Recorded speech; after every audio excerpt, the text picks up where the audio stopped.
Welcome to I Love This Thing So Fricking Much, a podcast about passion. My name is Sophie Katz, and today I am joined by Jada Johnstone, a writer and immersive storyteller. Welcome to the show, Jada. Thanks so much for having me on. Oh, thanks for being here. So here's how this works. Jada will have 3 minutes to talk about something that she loves. This can be a person, place, thing, concept, activity, anything she wants. Our only requirement is that she loves it wholeheartedly and wants to tell us why. Are you ready, Jada? I think so. Good. Got my timer here. Now, what do you love so fricking much?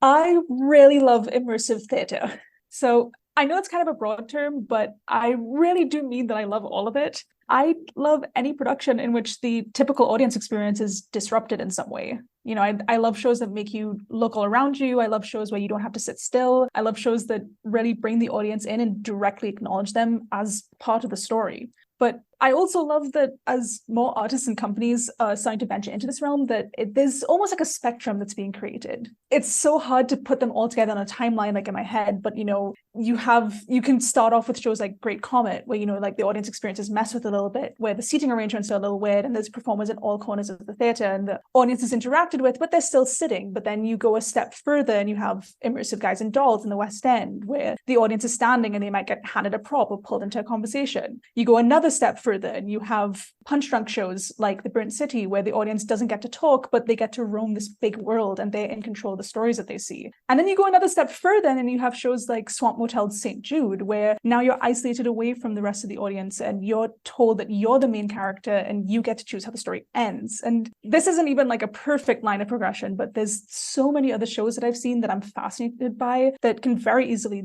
slot in here. I mean, you can go down a whole other progression with timing, with shows like Jury Duty being only an hour to Galactic Star Cruiser being 2 days. The point that I'm trying to get here is that this is an art form that's constantly getting experimented with, and it's one that's adaptable to different audiences so that everyone gets to play in a way that feels right to them. It's such an intriguing field, and why I love it is that to me, it just feels like the ultimate form of storytelling. I did my undergrad in narrative arts, and throughout that, we do the readings, things like The Storytelling Animal and other books like that. And the idea that I latched onto is this idea of storytelling being rooted in play. We played pretend as kids, but we didn't learn how to do that. We just did it. And then one day we stopped and we let the stories get told to us rather than us telling the stories ourselves. But because we used to do that at some point, it's what makes immersive feel so natural. And in many ways, immersive is kind of like doing that again, but almost aged up to match where we are in our lives now. So we maybe don't feel as silly to participate in it. It's where we started and it's where we'll come back to. So that's what I love so freaking much. That's awesome. Thank you for telling me about immersive theater today. Of course. So how did your interest in immersive theater begin? That's a little bit of a windy road. I will try to keep that as short as possible. I want to say it's always been since I was a kid. I've always been intrigued with that idea of being able to step into a story and directly participate in a story. I grew up going to the Disney parks a lot, but you know, like as a kid, you would go to the parks and you would see the way that they have these full worlds that they flesh out. You'd go on rides and you see shows, and you kind of start to think that that's the be all and end all. And then for me, as I got older and I started really learning about the industry, which I think is in large part due to my mom, because of the fact that she was the person who first taught me about things like ARGs. Mm-hmm. And that's really what started to lead me down that path of understanding what the immersive industry is and starting to understand other immersive productions beyond Disney. ARGs would be augmented reality games? Alternate reality games, yeah. And that is something that I think I do have some interest in as well. But I think I very quickly realized that I do very much like the immersive theater format, in the sense of I do like having an experience that you go to a place. And ARGs do include that. But I like the idea of having sort of like a time box experience of like, okay, on this day, we're going to go transport ourselves into another world for like 3 hours. Absolutely. And arguably any theatrical experience, any storytelling experience, you pick up a book, Mm-hmm. in a way you are teleported to that world, even though you are objectively just sitting in your chair reading the book. However, this whole scale of immersive theater experiences that you've described can really take you out of the chair and in some cases quite literally put you into another world. Absolutely, yeah. I don't want to bash on other types of storytelling. I never want anybody to think that I find other types of storytelling to be not as good or not as worthy, because I think that there is something to be said that people engage with stories in different ways. People have different preferences of how they'd like to engage in a story, and not everybody's going to want to necessarily do immersive. Not everybody's going to necessarily want to step into something. They might be more comfortable sitting back and watching something, and that's totally fine. I don't want to tell anybody that they're wrong for that, but I just like the idea that that is an option. I like having the option to be able to say, hey, I really like the world that this book is set in. I want to go there. I want to see that for myself. I want to live in that world for a little bit. It's like how not everyone enjoys reading choose your own adventure books, but there are people who do. And so that's why they ought to exist. Exactly. It's the same thing. I did like that progression you described, that it's the way the audience is experiencing the story, from being seated far away from the story, seated inside the story, standing inside the story, which is a difference. And then to the point of roaming, but not having any impact on it, to the point of having a real impact on it. Can you talk more about those immersive experiences where you can have that real impact on the story around you?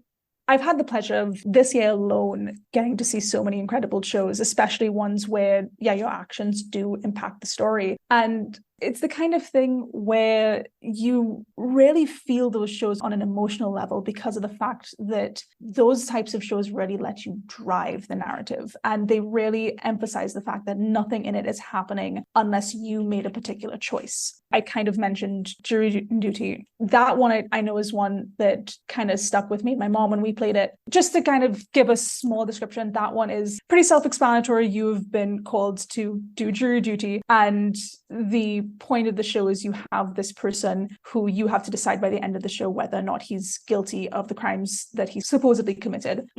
And you feel it. You feel the emotions of that show because, you have evidence in front of you saying that he likely did it. And then you get to speak to the actual person and he's telling you that he didn't. And you kind of have to make that choice of, I'm deciding this person's life. Like, I'm the one who's deciding what's going to happen to him for the rest of his days. Even if it's fictional, you still feel it. And I just think that stories like that, where you have an impact on the ending, or even if you just have an impact on like a particular scene, it really just makes it feel all the more real when that happens. And I feel like it really opens the door for audiences to feel a sort of attachment to a story in a way that they might not feel with other pieces of media. It seems to me that it demands the audience to think about it in a different way, in a more deeper way, because certainly there are so many crime and law and order sorts of shows where you watch the trial and you think about it, but you don't have anything to do with it. But when it's you in there and you're actually going to need to make a decision about the evidence that's presented in this story, now you're engaging with the evidence in a whole new way. And because your choice matters, the story matters even more. Yeah, it gives the audience a personal stake in the story. And so that's what I think people latch onto. Is there anything that you don't like about immersive theater? And if so, how do you handle that?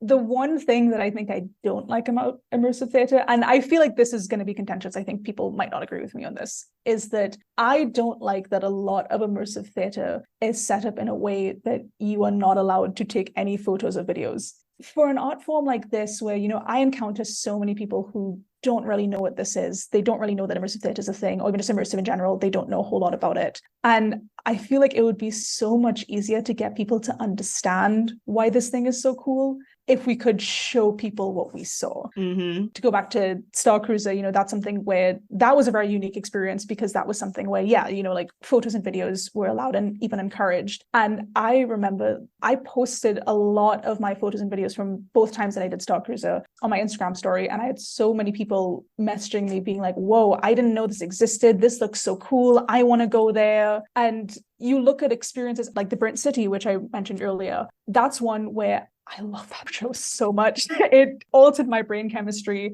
But that's one where you have to lock your phone. They put your phone in a pouch and you can't access it for the entire show. And there's so many things in there that I want to take pictures of. There was a particular scene in that show that I needed somebody to understand why I was so crazy about it. So I had to make art of it. I had to draw it to get that person to understand why it was so cool. And while I think that that is still a valid way of expressing your emotions about an experience, I still think it would have been cool if I could have just showed that person what it was that I was talking about.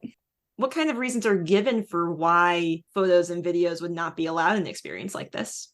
So the big one that I think a lot of people tend to lean to is the idea of phones taking you out of the experience. There's a lot of people who have concerns about the fact that if an audience has their phone, that they're going to be on their phone and they're not going to be paying attention to what's happening in front of them, which I will agree is fair. That could happen. But that being said, I also do feel like sometimes people should have a little bit more trust in their audiences, because my personal feeling is if the audience is engaged, they'll put their phone down. They won't be on their phone the whole time if they're interested in what's happening. And all of these shows that don't allow you to have your phones in, they're all incredible shows. They're all amazing. And they are all shows that absolutely anybody who walks through those doors, they will be immediately captivated by, regardless if they have their phones on them or not.